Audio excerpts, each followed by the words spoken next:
अनामिका शर्मा जो एक सामाजिक कार्यकर्ता है, उसकी शादी पटना में हुई थी।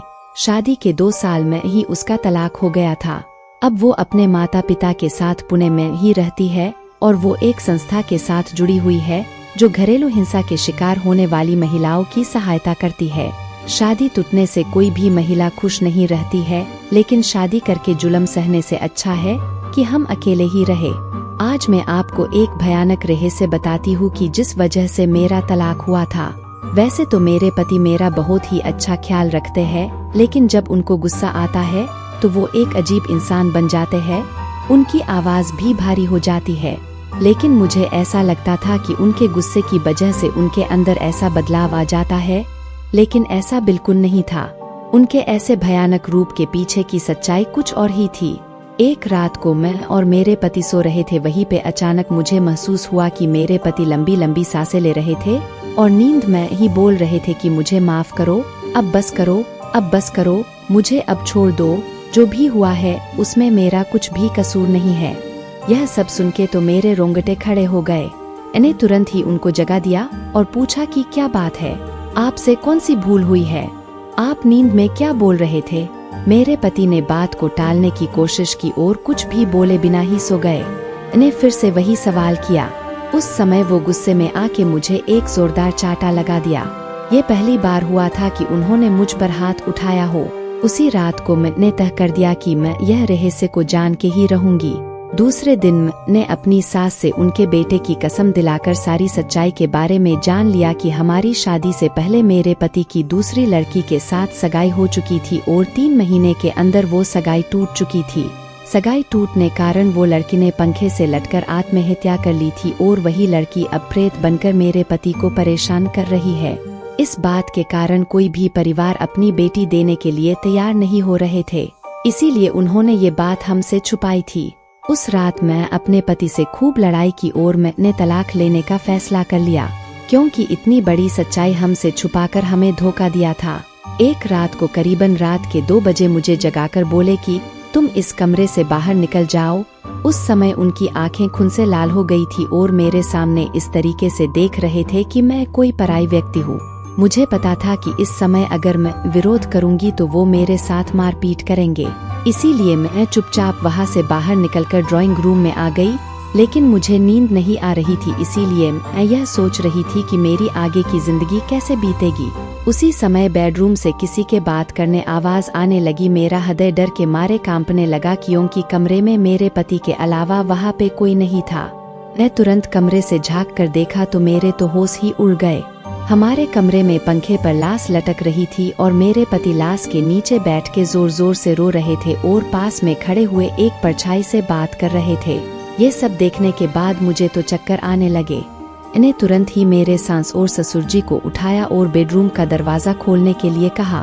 थोड़े ही देर में मेरे पति बेडरूम में से बाहर आ गए और अपनी सारी बातों से फिर गए और उस समय कमर में कोई नहीं था। मैं दूसरे ही दिन अपने माता पिता के वहाँ चली गई और सारी सच्चाई बात दी। मेरे पिता मुझे एक साधु के वहाँ ले गई।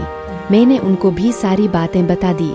तब उन्होंने जो कहा वो एक चौंकाने वाला रहस्य था। उन्होंने मेरे पति की कुंडली देखकर बोला कि जिस लड़की के साथ तुम्हारे पति की सगाई टूट गई वो तुम्हारे पति और घर वालों के त्रास के कारण मर गई थी और तभी से वो लड़की एक प्रेत बनकर उन सब से बदला ले रही है। तभी से उस लड़की की प्रेत आत्मा ने तुम्हारे पति के शरीर, मन और दिमाग पे कब्जा कर रखा है और वो कभी भी अपना बदला लेने के लिए कभी भी हमला कर सकती है। दूसरे ही दिन मैंने छुटाछेड़ा लेने के लिए कागजात तैयार कर लिए। छुटाछेड़ा लेने के बाद मैं उस भयानक वातावरण से बाहर आ गई। मेरी खुशनसीबी है कि मैं जिंदा और सही सलामत हूँ, क्योंकि मुझे लगता था कि मेरे पति और उनकी पहले की मंगेतर मेरी जान भी ले सकते थे। भारत एक ऐसा देश है जहाँ पे आप भरोसा करे या न करे, लेकिन लोग आपको उसके सकंजे में लेके ही जाते हैं। यहाँ पे किसी की भी कभी भी ना कभी अंधविश्वास के कारण बलि चढ़ जाती है और इस बात का शिकार बना है मध्य प्रदेश के रहने वाले बृजलाल चोपड़ा। उसका बीमार पुत्र ठीक होता ही नहीं था और परिवार वालों को ऐसा लगता था कि उनके बेटे के ऊपर कोई काली शक्तियाँ गुम रही है। वो लोग उनके बेटे को पास में रखते हुए एक कबीला के पास लेके गए, जहाँ पे काले जादू से कुछ भी कर सकते हैं। लेकिन वहाँ पे जो बना हो सुनकर आपके हाथ उड़ जाएंगे। कबीला के सरदार का नाम पार्वती था। वहाँ पे उनके साथियों ने ऐसी काले जादू की झाल बिछाई जहाँ से ब्रिजलाल, उनकी पत्नी और उनका 10 साल का बेटा उसमें से बाहर ही नहीं आ पाए।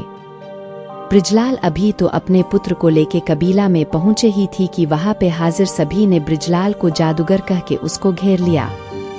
उनका कहना ये था कि ब्रिजलाल एक बहुत बड़ा जादूगर है और उसका मृत्यु ये संसार के लिए बहुत ही आवश्यक है। पार्वती ने अपने कबीला के आदमियों को आदेश दिया कि वो ब्रिजलाल को मार दे। वो लोग ने ब्रिजलाल को घेर लिया और उनके आसपास नृत्य करने लगे। किसी के हाथ में त्रिशूल था तो किसी के हाथ में तेज धार वाली तलवार। उसमें से एक आदमी सामने आया और ब्रिजलाल ने हाथ काट दिए।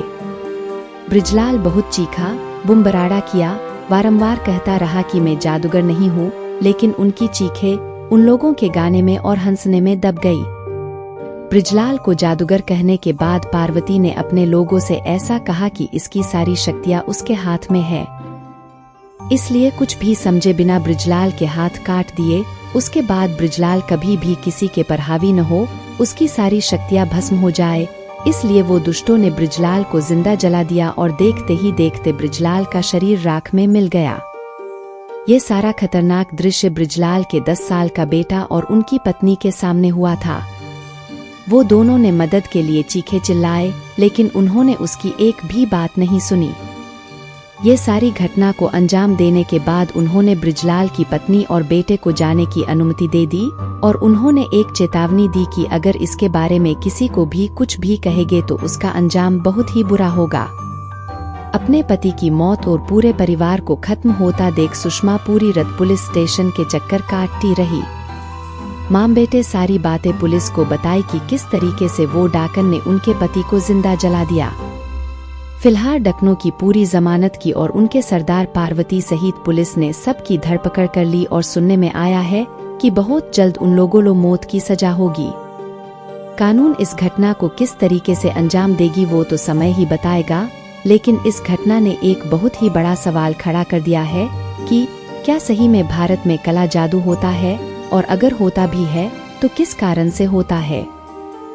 ऐसे ही हर रोज कोई निर्दोष की बलि चढ़ेगी। बहुत सारे सवाल है, लेकिन जवाब ढूंढना बहुत ही मुश्किल है।